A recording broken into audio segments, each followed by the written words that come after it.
Hörst du auf, da rumzukippen? So, ihr könnt die Kalkmaschine da... Ey, gib mir mal... Ey, was soll das? Gib mir... They say knowledge is power, but in the criminal underworld, silence is the deadliest weapon of all. When Victor Kalin, the city's most feared Mafia don, walked into an exclusive high-end restaurant, he thought he was untouchable.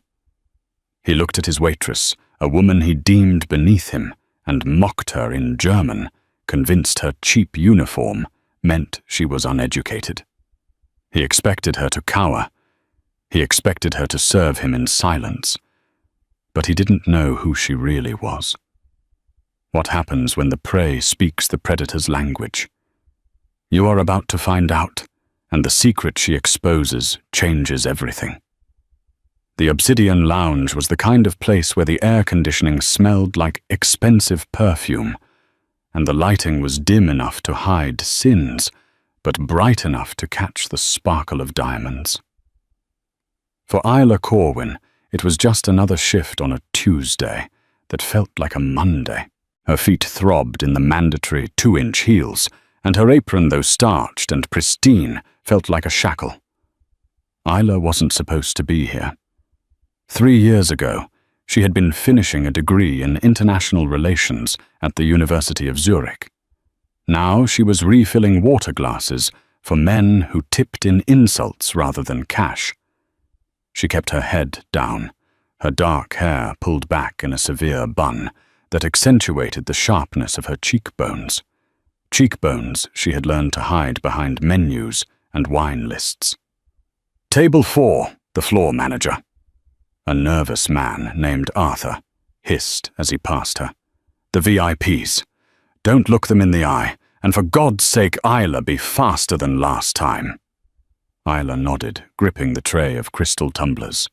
She knew who was at table 4 before she even turned the corner. The energy in the room had shifted, gravitating toward the semi-private alcove by the floor-to-ceiling windows overlooking the Manhattan skyline. Victor Kalin sat at the head of the table, flanked by 3 men who looked less like dinner guests and more like security disguised in Armani. Victor was undeniably striking sharp jawline, ice-blue eyes that seemed to dissect everything they touched, and a posture that screamed dominance. He didn't just occupy space, he owned it. He was the head of the Kalin Syndicate, a logistics empire that moved everything from luxury cars to things that weren't listed on any manifest. Isla approached the table, her training taking over. She placed the water glasses down with the silence of a ghost. Sparkling or still? She asked, her voice a practiced monotone. Victor didn't look up from his phone. He was scrolling through something, his brow furrowed. Still, he muttered, waving a hand dismissively as if shooing away a fly. One of his associates, a burly man with a scar running through his eyebrow, named Stefan, leered at her. Bring the wine list, the expensive one. Certainly, sir. Isla turned to leave, but she lingered just a fraction of a second too long, her eyes catching the screen of Victor's phone. It was a blueprint. She looked away instantly, her heart hammering against her ribs. She recognized that layout. It was the Port of Hamburg's restricted container terminal. As she walked away, the sounds of the restaurant, the clinking of silverware, the low hum of jazz seemed to fade, replaced by the rush of blood in her ears. She had spent 3 years running from the world Victor Kalin ruled, only to end up serving him water. When she returned with the sommelier, Victor was engaged in a heated, hushed conversation with Stefan. They stopped the moment she arrived. Victor finally looked at her, really looked at her for the first time. His gaze wasn't appreciative. It was calculating. He looked at her worn hands, the slight fray on her collar, the tired shadows under her eyes. He turned to Stefan and switched languages effortlessly, sliding into a harsh, guttural German. Schau sie dir an. Victor said, his voice dripping with aristocratic boredom. Ein hübsches Gesicht, aber leer. Sie ist wahrscheinlich dumm wie Brot. Solche Frauen enden immer gleich auf den Knien oder auf der Straße. Translation. Look at her. A pretty face, but empty. She is probably dumb as bread. Women like that always end up the same way, on their knees or on the street. Stefan chuckled, taking a sip of his water.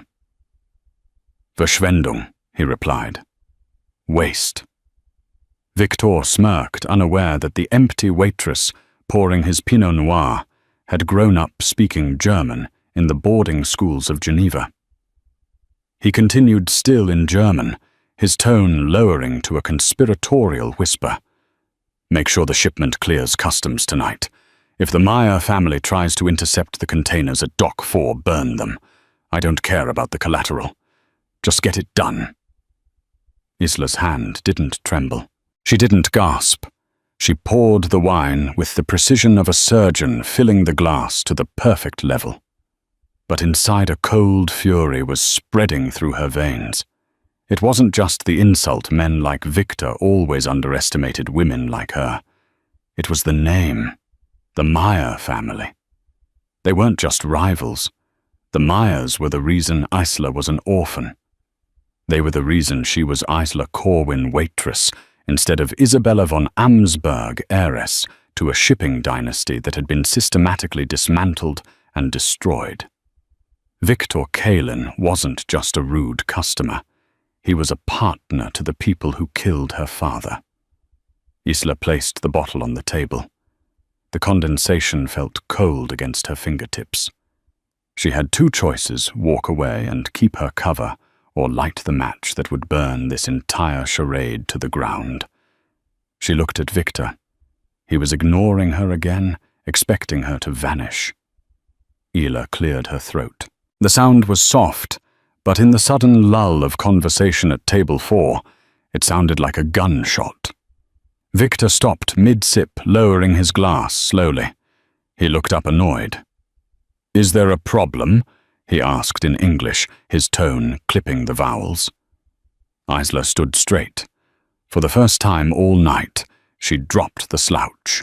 She pulled her shoulders back, her chin lifting. The transformation was subtle, but terrifying. The tired waitress vanished, replaced by someone who held herself with the regal bearing of a queen in exile. She looked Victor dead in the eye. The blue of his irises clashed with the burning brown of hers. "Ihre Manieren sind so schlecht wie Ihre Einschätzung meiner Intelligenz," Isla said. Her German was flawless. Not the German of a tourist, but the crisp, high dialect German of the elite. Translation. Your manners are as poor as your estimation of my intelligence. The silence that fell over the table was absolute. Stefan choked on his water. Victor didn't move. He froze his hand, tightening around the stem of his wine glass until his knuckles turned white. The ambient noise of the restaurant seemed to drop away, leaving only the electric tension between them. Isla wasn't done. She stepped closer, invading his personal space just enough to be threatening. "Und übrigens," she continued, her voice dropping to a silken whisper that only the men at the table could hear. "Wenn Sie die Meyer-Familie am Dock 4 angreifen, werden Sie in eine Falle laufen. Die Meyers nutzen Dock 4 als Köder. Die echte Lieferung läuft über Rotterdam. Aber das wüssten Sie, wenn Sie nicht so damit beschäftigt wären, das Personal zu beleidigen." Translation. And by the way, if you attack the Meyer family at Dock 4, you will walk into a trap. The Meyers use Dock 4 as bait. The real shipment is going through Rotterdam. But you would know that if you weren't so busy insulting the staff. Victor's face went pale, then flushed with a dangerous shade of crimson. He stood up abruptly, his chair scraping loudly against the floor. The sound drew the attention of nearby tables, but Victor didn't care. He loomed over her, radiating menace. "Who are you?" he demanded, his English returning low and dangerous. "Who sent you?" Isla didn't flinch. Nobody sends me Herr Kalin. I send myself. She turned on her heel to walk away, but Victor's hand shot out, grabbing her wrist. His grip was iron tight. The warmth of his skin against hers sent a jolt through her that she hadn't expected fear mixed with adrenaline. "Let go," she said calmly, looking down at his hand and then back at his face. "Unless you want a scene that ends with the police checking your pockets for that unregistered firearm you keep in your left jacket pocket." Victor's eyes widened slightly. He released her as if burned. He stared at her, trying to solve the puzzle she presented. A waitress who spoke High German knew the intricacies of European shipping routes and could spot a concealed weapon from a glance. This was no waitress. "You realize," Victor said, his voice barely a whisper, "that you just signed your own death warrant. You don't walk away from knowing my business." Ila offered him a cold, hollow smile. "I died 3 years ago, Victor. You can't kill a ghost." She walked away. Then her head held high, leaving the most powerful man in the city, staring after her in stunned silence. Back in the kitchen, Isla's composure shattered. Her hands shook violently as she gripped the stainless steel counter. She had done it. She had just exposed herself to the Kalin syndicate. It was reckless. It was stupid. "Isla," Arthur the manager stormed over. "What did you do? Mr. Kalin looks like he's seen a phantom. He's demanding to speak to the owner." "I quit," Isla said, untying her apron and throwing it onto the counter. "Mail me my check." She grabbed her coat and ran out the back exit into the cool New York night. She needed to move. She needed to disappear. She knew Victor Kalin. He wouldn't let this go. He was a hunter, and she had just smeared blood on the trail. But as she hurried down the alleyway, avoiding the street lights, she didn't notice the black SUV idling at the corner. She didn't see Stefan step out, phone pressed to his ear. "Boss," Stefan said into the phone, watching Isla's retreating figure. "She's running. Do we take her?" On the other end of the line, Victor watched the empty spot where Isla had stood moments before. He picked up the wine glass she had poured, twisting it in the light. "No," Victor said, a dark obsession taking root in his mind. "Don't take her. Follow her. I don't want her hurt. I want to know who trained her. And Stefan, yeah, boss. Find out why she knows about Rotterdam. If she's right, she just saved us $50 million. If she's lying, I'll kill her myself." Isla's apartment in Astoria was a shrine to mediocrity. It was a 4th-floor walk-up with peeling beige wallpaper and a radiator that clanged like a dying engine. But beneath the floorboards of the bedroom closet, hidden under a loose plank she had pried up 3 years ago, lay the remnants of Isabella von Amsberg. She fell to her knees, her breathing ragged, and shoved aside the piles of cheap waitress uniforms. Her fingers found the groove in the wood, and she pried the plank loose. Inside lay a waterproof duffel bag and a small metal box. She opened the box first. Inside was a Swiss passport with a different name, a stack of cash wrapped in rubber bands, and a single photograph. The photo showed a stern-looking man with silver hair standing on the deck of a yacht, his hand resting protectively on the shoulder of a laughing teenage girl.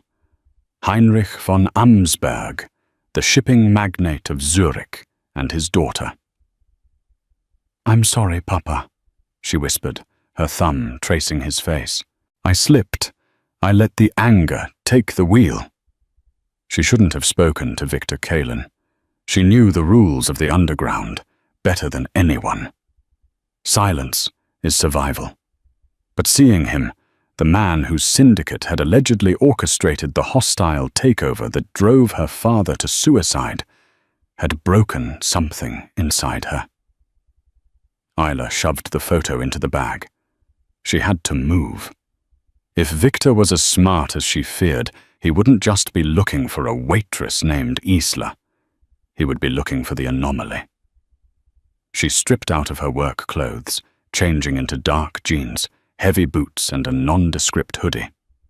She pulled her hair down, letting it fall around her face, and jammed a baseball cap over her eyes. She grabbed the bag and moved to the window, peering through the blinds. The street below looked quiet. Too quiet. 3 miles away in the penthouse office of Kalin Tower, the atmosphere was suffocating. Victor stood by the window, staring out at the city grid. The glass was bulletproof, but he felt exposed. Behind him, Stefan was on the phone, his voice tense. He hung up and looked at Victor's back. "The Rotterdam tip," Stefan said, his voice grave. "It was solid, boss. Our contact at the port confirmed that the Meyer family moved their heavy enforcement to Dock 4 an hour ago. They were waiting for us. If we had hit that container, we'd have been slaughtered. The real product, the prototype chips, just cleared customs in Rotterdam under a shell company label." Victor turned slowly. The rage that usually fueled him was gone, replaced by a cold, sharp curiosity.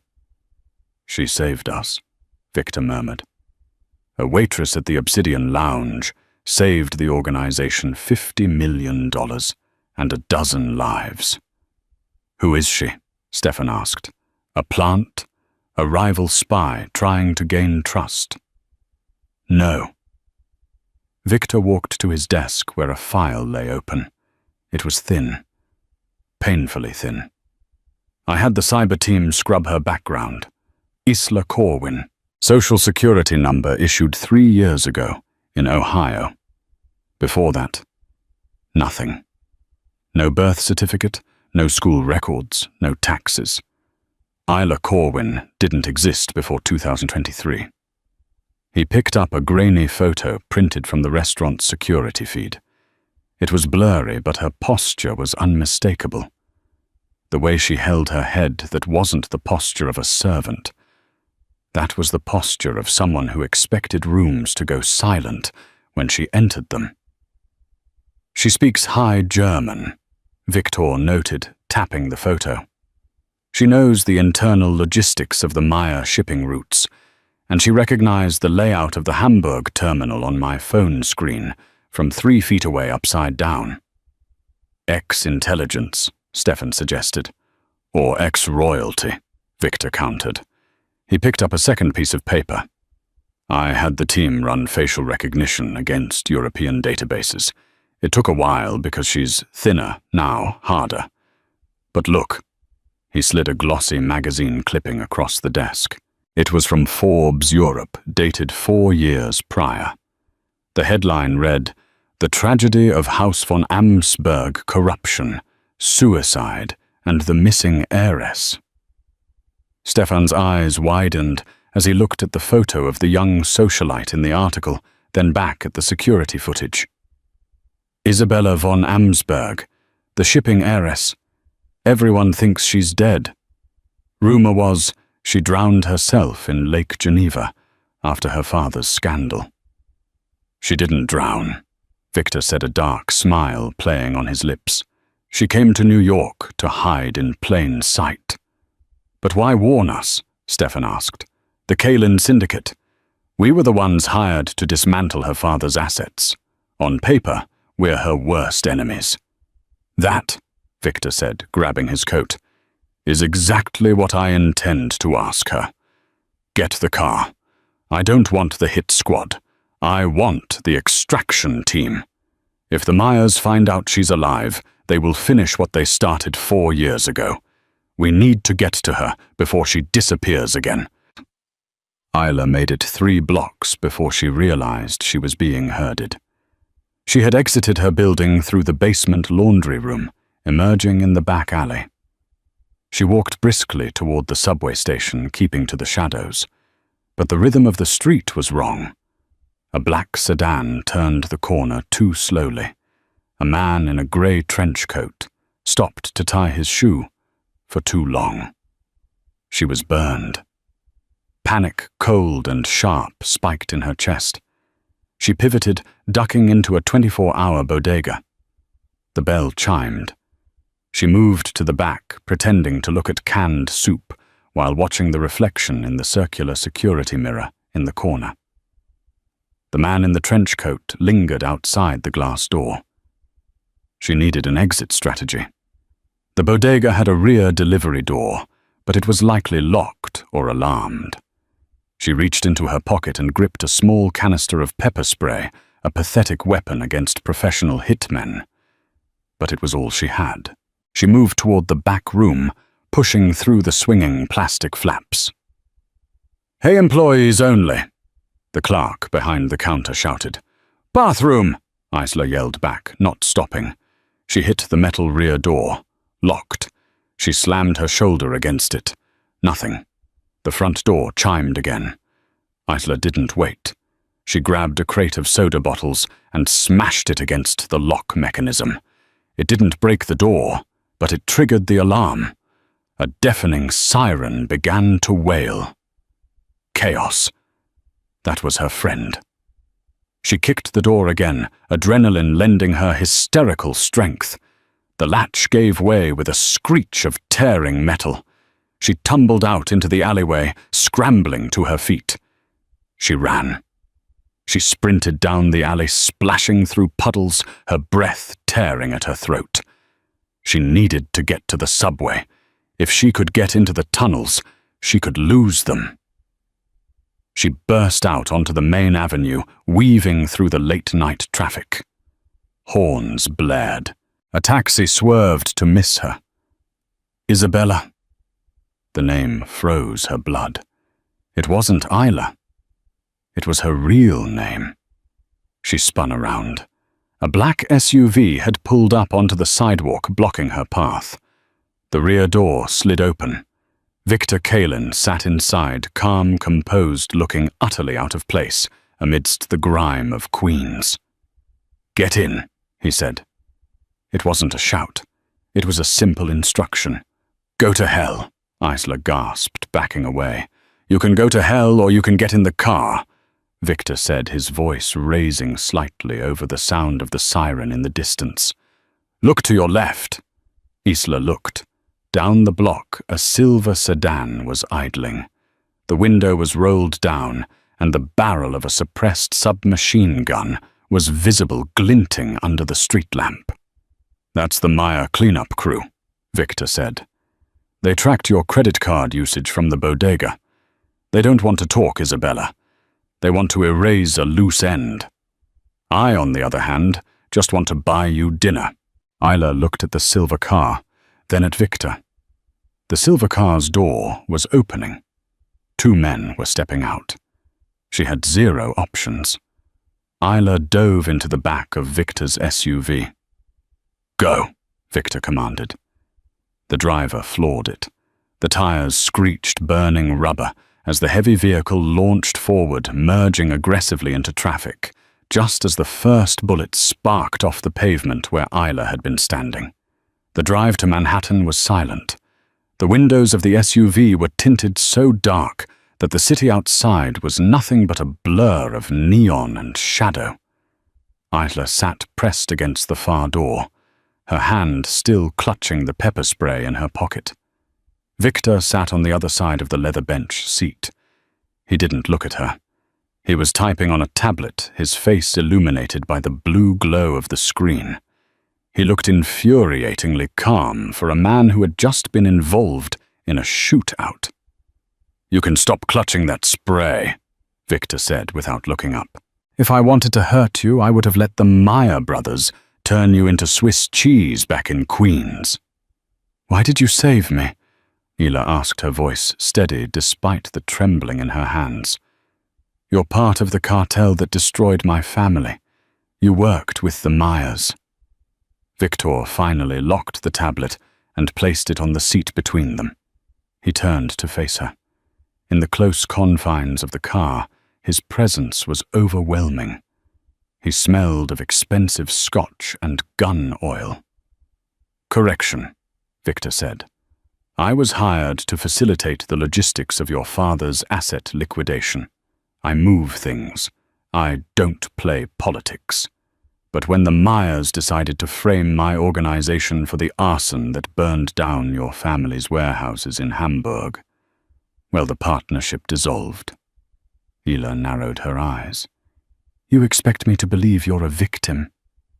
"I expect you to believe that I am a businessman," Victor replied. "And bad business requires correction. The Myers owe me, and you seem to know more about their operation than my best spies." The car slowed, turning into the underground garage of a massive glass spire. Kalin Tower. "Where are we going?" Isla demanded. "My home," Victor said. "Because your apartment is currently being tossed by the Meyer hit squad, and anywhere else you go, you'll be dead by morning. You are in the eye of the storm now, Liebling." The endearment, darling, sounded like a taunt. They took a private elevator to the top floor. The doors opened directly into a penthouse that was larger than the entire building Isla had lived in for the last 3 years. It was a masterpiece of modern architecture, cold stone, dark wood, and walls of glass overlooking the Empire of New York. Victor walked to a wet bar and poured 2 drinks. He held one out to her. "Cognac, vintage, better than the swill you served at the Obsidian." Isla ignored the drink. She stood in the center of the room, her arms crossed. "Cut the hospitality, Victor. What do you want?" Victor took a sip, watching her over the rim of the glass. He admired her fire. Most people in her position would be begging or crying. She was negotiating. "I want the codes," Victor said softly. Isla stiffened. "I don't know what you're talking about." "Don't lie to me. It insults us both." Victor walked closer, invading her space again, just like in the restaurant. But this time, there was no public to save her. "Your father Heinrich was not just shipping consumer goods. He was moving encrypted servers for the Swiss banking sector. When the Myers took over, they found the hardware, but they couldn't access the data. The encryption keys were missing." He stopped inches from her. Heinrich didn't trust digital storage. He was old school. He gave the keys to someone he trusted, someone he knew would never sell him out. Isla's heart hammered against her ribs. She kept her face impassive. "I'm just a waitress," she whispered. "You are Isabella von Amsberg," Victor corrected his voice, dropping to a low rumble. "And you have the location of the master ledger. The Myers killed your father trying to find it. They destroyed your life looking for it. And tonight, you proved you still have access to their internal schedules, which means you have access to their network." He reached out his hand, hovering near her face. She flinched, but he didn't strike her. He tucked a stray lock of hair behind her ear. His fingers were warm, rough, and gentle all at once. The touch sent a confused shiver down her spine. "The Myers think you have the ledger," Victor said. "That makes you a target. But if you give it to me, I can use it to crush them. I can bankrupt them by sunrise. I can give you the one thing you've wanted for 4 years." "And what is that?" Isla breathed. "Revenge." Isla looked into his eyes. They were ice blue cold and hard, but deep within them she saw a reflection of her own hatred for the people who had taken everything from her. "Why should I trust you?" she asked. "You're a monster, Victor, just a different breed than them." Victor stepped back, setting his glass down. "I am a monster," he agreed readily. "But I am a monster who keeps his word. The Myers want you dead. I want them destroyed. We are natural allies." He walked to the window looking out at the city lights. "Here is the deal. You stay here, under my protection. You help me decode the Maya logistics using your knowledge of your father's old systems. We dismantle their empire piece by piece. Once they are gone, I give you $5 million and a new identity. You can disappear for real this time." Isla looked at his broad back. It was a deal with the devil. She knew that. Victor Kalin was dangerous. He was a predator. But he was right. She was tired of running. She was tired of serving water to arrogant men, while the murderers of her father lived in luxury. She walked over to the bar and picked up the glass of cognac he had poured for her. She took a long swallow, the liquor burning her throat like liquid fire. "10 million?" she said. Victor turned around, a slow, genuine smile spreading across his face. It made him look devastatingly handsome, transforming his harsh features into something almost human. "Excuse me. $10 million, Isla repeated, her voice strong. "And I don't just want them bankrupt. I want their reputation destroyed. I want the world to know what they did to my father." Victor laughed. It was a dark, rich sound. "You drive a hard bargain, Princessin." "Take it or leave it," she challenged. Victor walked back to her, extending his hand. "Deal. 10 million. And the head of Conrad Maya on a platter." Isla hesitated, then took his hand. His grip was firm, engulfing hers. It felt like sealing a pact in blood. "But be warned, Isabella," Victor added, not letting go of her hand, pulling her slightly closer until their bodies almost touched. "This isn't a game anymore. You are in my world now. And in my world, once you're in, you belong to me until the debt is paid." The air between them crackled with sudden intense heat. It wasn't just fear anymore. It was an undeniable magnetic pull. "I belong to no one," Isla said, pulling her hand away, though her breath hitched.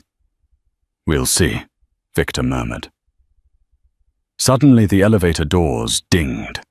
Stefan rushed in, looking pale. "Boss," Stefan said, breathless. "We have a problem. The police just issued an APB." "For who?" Victor asked, annoyed at the interruption. "For her." Stefan pointed at Isla. "The Mayas didn't just try to kill her. They framed her. They planted the gun that killed the cop in Queens 3 weeks ago in her apartment. They're spinning the narrative. Isla Corwin isn't just a waitress anymore. According to the NYPD, she's a cop killer." Isla gasped, the glass slipping from her fingers and shattering on the floor. Victor's face hardened into stone. "They are trying to flush her out. If the police take her, she dies in custody within the hour." He looked at Isla, his eyes blazing. "Welcome to the war, Isabella. There is no going back now." For 3 weeks, the world outside Kalin Tower hunted for Isla Corwin, the cop killer. Her face was plastered on every news station, her name scrolled across the bottom of every screen in Times Square. But inside the penthouse on the 45th floor, time seemed to warp. The apartment became a war room. The dining table, a slab of rare Italian marble, was buried under schematic server logs and old shipping manifests that Isla had reconstructed from memory. Isla had barely slept. Her eyes were rimmed with red, her skin pale from the lack of sunlight. She sat cross-legged on the floor, surrounded by papers, wearing one of Victor's oversized dress shirts that hung to her knees. Victor stood by the window, watching the rain lash against the glass. The city looked like a watercolor painting dissolving in the storm.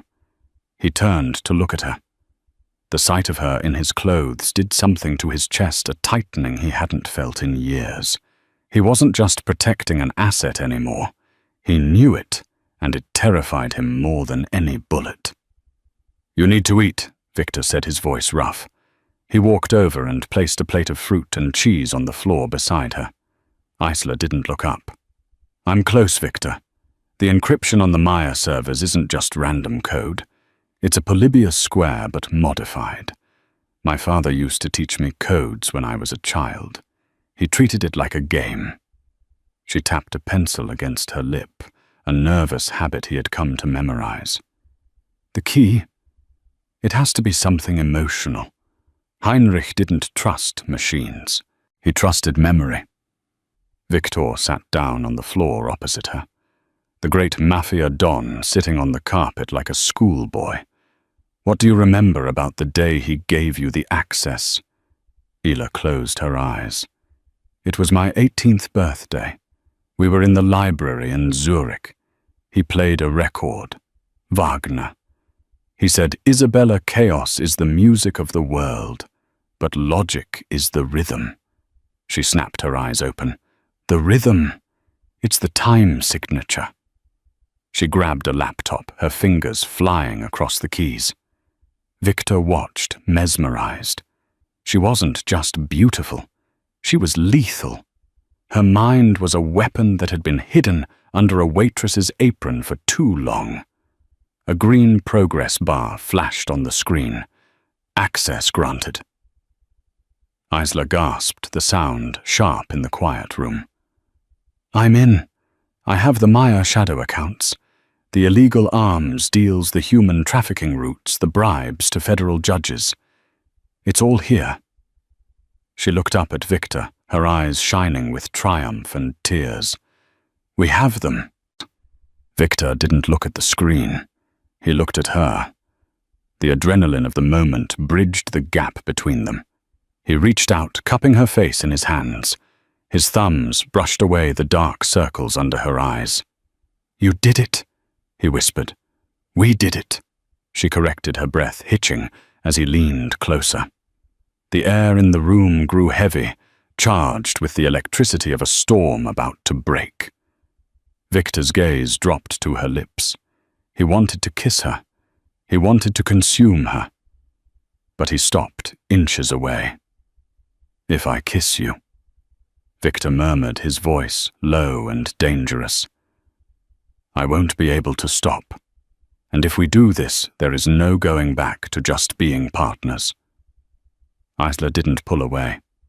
She leaned into his touch, her hand coming up to rest on his chest right over his heart. She could feel it beating strong, steady, a rhythm of its own. "I don't want to go back," she whispered. Victor closed the distance. The kiss was not gentle. It was a collision of two souls who had been starving for something real in a world of lies. It was possessive, desperate, and searingly hot. Isla tangled her fingers in his hair, pulling him closer, anchoring herself to put him as the world spun away. For a moment, they weren't a Mafia boss and a fugitive. They were just Victor and Isabella. But the moment was shattered by the buzzing of Victor's secure phone on the table.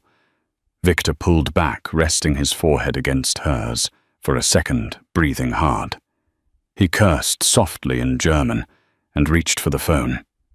"Report," he barked into the receiver. Stefan's voice crackled on the line. "Boss, we have a problem. The data you just accessed, it triggered a silent alarm. The Mayas know someone is in the system. They're tracing the IP." "Disconnect the proxy," Victor ordered, standing up and pulling Isla up with him. "How much time do we have?" "None," Stefan said. But that's not the worst part. Konrad Meyer just initiated Protocol 0. He's scrubbing the servers. He's going to delete everything remotely within 2 hours. If that data vanishes, our evidence is gone. We can't leak it if it doesn't exist. Isla's face went pale. He's wiping the cloud backups. "Can we stop it?" Victor asked her. Isla shook her head frantically. "Not from here. I have read only access. To stop a Protocol 0 wipe, I need biometric authorization. I need a retinal scan and a voice print. Whose? Victor asked. My father's, Isla said. Or his bloodline. She looked at Victor, realization dawning on her. Me. I have to physically authorize the stop command, but the only terminal capable of overriding the wipe is in the Maya private server room. Where is it? The vault, Isla said. Beneath the Maritime Exchange building. Victor looked at his watch. Tonight is the Maritime Charity Ball. The exchange is crawling with security politicians and half the Maya family. Then we have to go to the ball, Isla said, her voice hardening. I have to get to that server room within 2 hours. Victor looked at her disheveled, wearing his shirt wanted for murder. Then he looked at the fire in her eyes. Stefan, Victor said into the phone. Get the car and bring the package I ordered from Milan. We're going out. The Maritime Exchange building was a fortress disguised as a palace.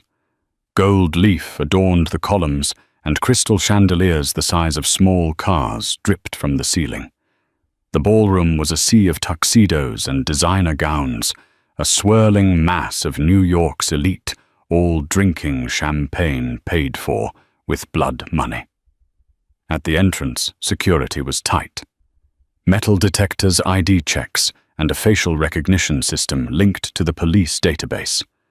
A black limousine pulled up to the curb. The valet rushed to open the door. Victor Kalin stepped out. He looked every inch the king of the underworld, wearing a bespoke tuxedo that fit his broad shoulders like armor. He buttoned his jacket, his expression bored and arrogant. He turned and offered his hand to the woman inside. Isla stepped out. The silence that rippled through the nearby crowd was audible. She was breathtaking. She wore a gown of midnight blue silk that clung to every curve with a slit that reached her thigh and a back that plunged dangerously low. Diamonds. Victor's mother's diamonds glittered at her throat and ears, but it was her face that changed everything. Her hair was dyed a platinum blonde, styled in old Hollywood waves.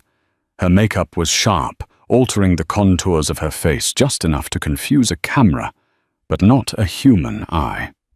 She wore a Venetian masquerade mask, held in one hand, as per the theme of the night, Masquerade of the Sea. Ready, Victor murmured, placing a hand on the small of her back. I was born for this, Isla replied, though her heart was hammering against her ribs like a trapped bird. They walked up the red carpet. The security guard held up a scanner. Name, the guard asked. Victor Kalin, Victor said smoothly. And my guest, the Countess von Habsburg. The guard hesitated.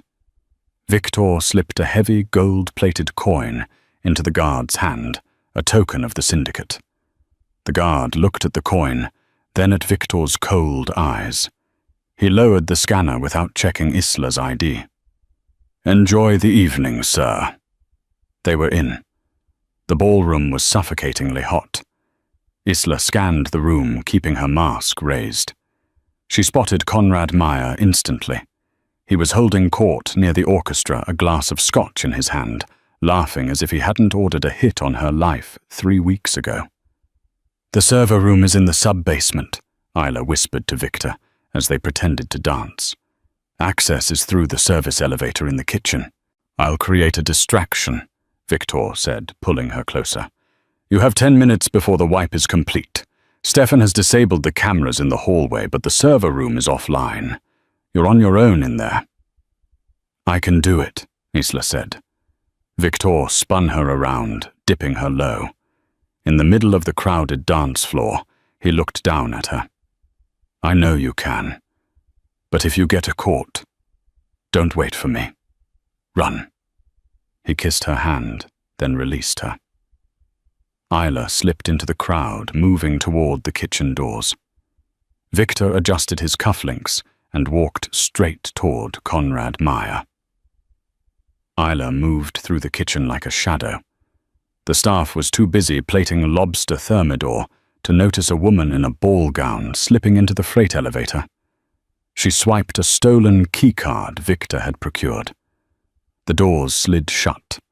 She pressed the button for the sub-basement. B2. The elevator descended with a groan.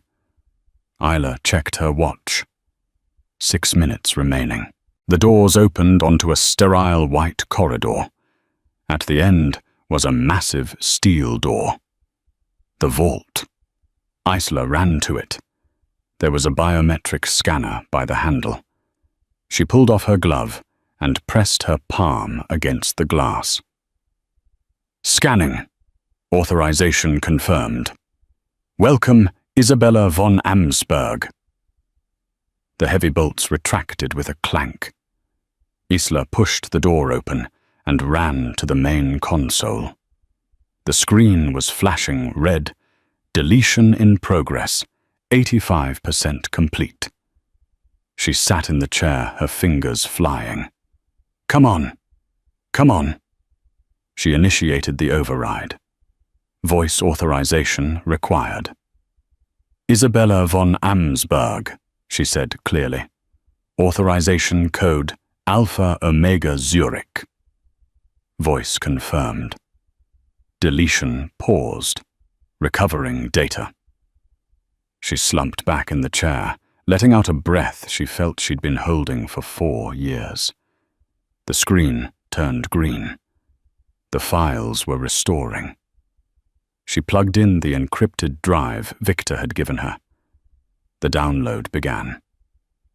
Smart girl, a voice said from the doorway. Isla spun around, her blood freezing. Standing there holding a suppressed pistol was Conrad Meyer. He wasn't upstairs. The man in the ballroom had been a decoy, or he had slipped away the moment Victor approached. You really thought you could walk into my house and steal my secrets? Conrad sneered, stepping into the room. You look just like your father. Just as arrogant.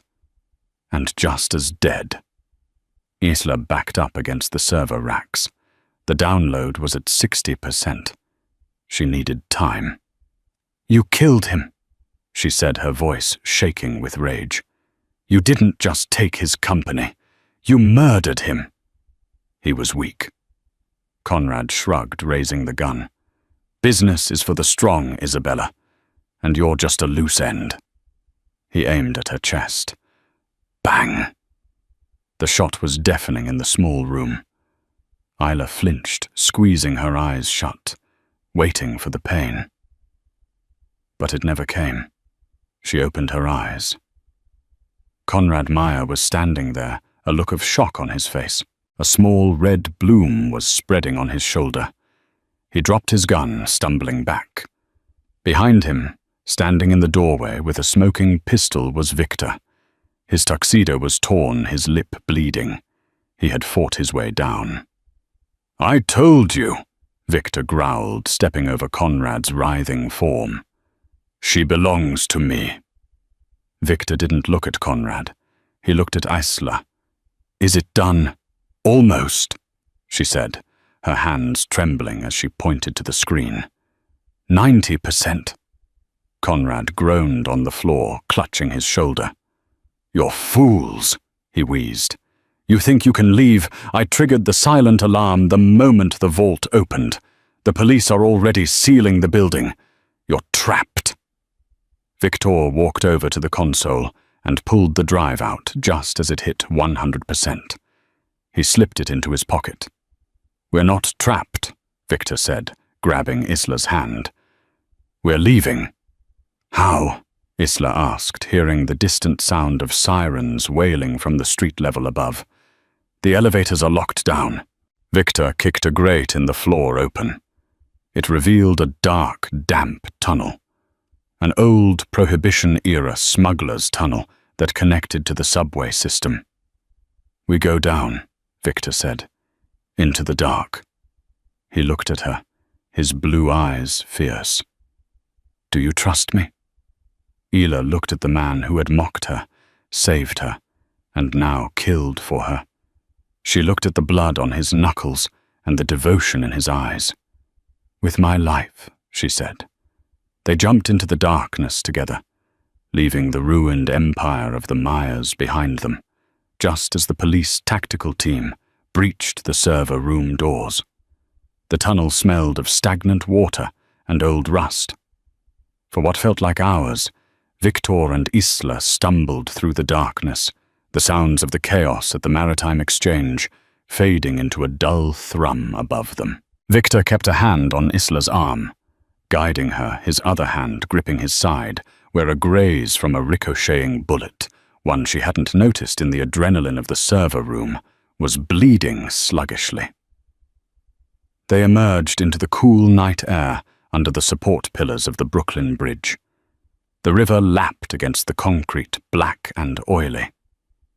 "Stefan is 5 minutes out," Victor rasped, checking his watch. He leaned against a pillar, his face pale in the moonlight. "We did it." Isla clutched the drive in her pocket. "Not yet. Having the information is one thing. Using it without getting killed is another." A black speedboat cut through the water, its engine purring low. Stefan was at the helm. He pulled up to the service ladder, and they scrambled aboard. As the boat tore away toward the open ocean, leaving the sirens of Manhattan behind, Isla looked back at the skyline. She wasn't running away this time. She was regrouping. 3 days later, the world woke up to a digital apocalypse. At 800 a.m., every major news outlet in New York, London, and Zurich received an anonymous data dump. It wasn't just a leak. It was a flood. The Amsberg files contained terabytes of high-definition video-audio recordings and banking ledgers. It showed Konrad Meyer ordering the arson of the von Amsberg warehouses. It showed the payoff to the corrupt precinct captain who had planted the gun in Isla's apartment. It showed the dashboard camera footage from the Meyer convoy that had actually killed the police officer in Queens, the crime Isla had been framed for. Isla sat in the safe house, a modern villa on a private island off the coast of Maine, watching the television. "Breaking news," the anchor announced, looking visibly shaken. "Federal agents have just raided the Meyer estate in the Hamptons. Konrad Meyer, currently hospitalized under police guard, has been charged with racketeering murder and high treason involving the sale of military-grade encryption keys to hostile foreign entities.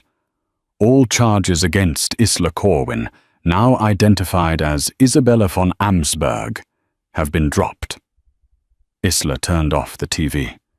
The silence in the room was deafening. It was over. The monster under her bed was in chains. She heard footsteps behind her. Victor stood in the doorway. He had cleaned up, though he moved stiffly from his injury. He was dressed in a dark suit, holding a thick envelope. "The helicopter is waiting," Victor said. His voice was devoid of emotion. "It will take you to Boston. From there, a private jet is fueled for Zurich." He walked over and placed the envelope on the coffee table. "Your passport. The deed to your father's old estate. I bought it back from the bank this morning. And a check for $10 million, as agreed." Isla looked at the envelope, then at him. "That's it. Transaction completed." Victor's jaw tightened. "You wanted your life back, Isabella. You have it. The Meyers are gone. Your name is clear. You are a wealthy woman again. You don't belong in my world. You saw what happened at the ball. Blood, bullets, tunnels. That isn't a life. It's a sentence." He turned to leave, unable to look her in the eye. "Go back to the Light Princessin.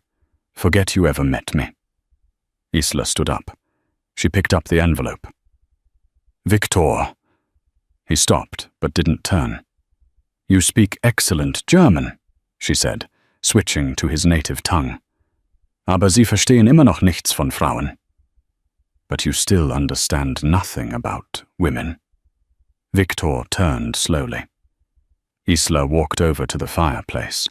She held the envelope over the flames. "What are you doing?" Victor's eyes widened. She dropped the envelope.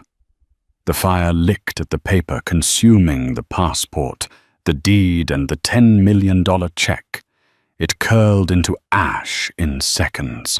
"I don't want the money," Isla said, stepping over the ashes to stand in front of him.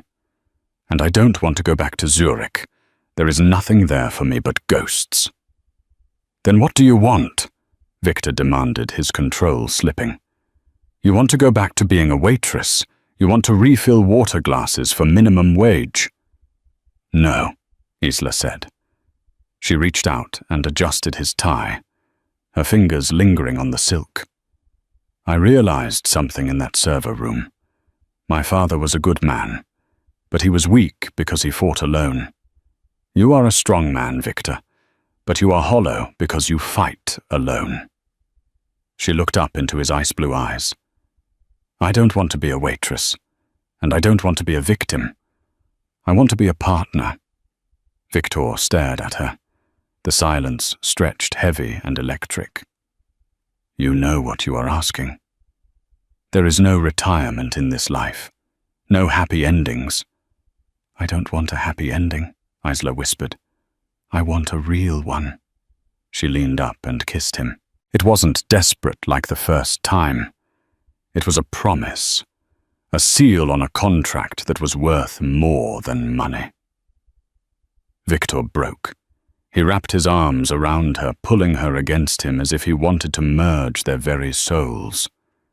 "Stefan is going to be furious," he murmured against her hair.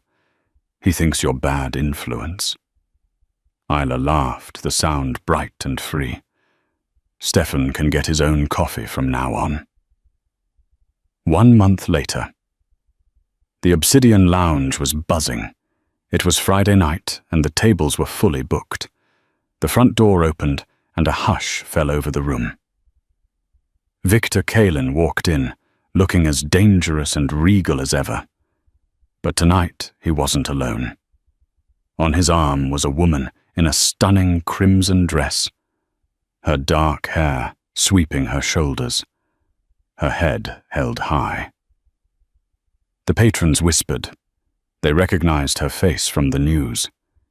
The heiress who took down the Maya Empire. They were led to table 4, the same table where Victor had mocked a waitress weeks ago. Arthur, the nervous manager, hurried over, sweating profusely. He held the wine list with trembling hands. "Mr. Kalin, Ms. von Amsberg, welcome back. We are honored." Hila looked at Arthur. She looked at the terrified waitress, standing behind him. A young girl who looked exhausted. Her apron stained her feet, likely throbbing in cheap heels. Isla took the wine list from Arthur and handed it to the young waitress. "Take the night off," Isla said gently. "In fact, take the week off. Paid." Arthur sputtered. "But I own the building now, Arthur," Isla said, her voice cool and commanding. "And things are going to change around here, starting with how you treat your staff." She turned to Victor, who was watching her with a look of pure, unadulterated pride. "Was sagst du?" she asked him with a smirk. "Nicht schlecht für jemanden, der leer ist, oder what do you say? Not bad for someone who is empty. Right." Victor picked up her hand and kissed her knuckles. "Du warst nie leer, meine Königin," he replied softly. "Ich war nur blind." "You were never empty, my queen. I was just blind." Isla smiled, raising her glass. They had burned the old world down to build a new one. And this time she wasn't serving the wine. She was calling the shots. And that is the incredible story of Isla and Victor. It started with a cruel insult in a language he thought she didn't understand, and it ended with her rewriting the rules of the entire game. It proves that you should never judge someone by their uniform or their station in life.